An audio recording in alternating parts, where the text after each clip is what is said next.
On the 134th birth anniversary of Baba Saheb Ambedkar ji, we are here at the largest Ambedkar statue in the country. It is 125 feet tall. This was established by Honorable KCR Garu. Just because it was established by Honorable KCR Garu, this current Congress government, Mr. Revanth Reddy ji and his cabinet did not pay any tributes to this statue in the last 2 years. They have disrespected Ambedkar. They have disrespected this statue, which is in the center of Hyderabad city.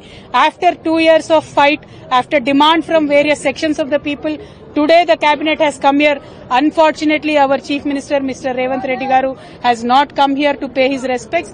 We demand that the Chief Minister also find some time for this big Ambedkar statue, come here and pay respect. He might not like KCR Garu, but he should not dislike the biggest Ambedkar in the country. We demand he come here and pay respects. Thank you. Jai Telangana, Jai Bhim. On the 134th birth anniversary of Baba Saheb Ambedkar ji, we are here at the largest Ambedkar statue in the country. It is 125 feet tall. This was established by Honorable KCR Garu. Just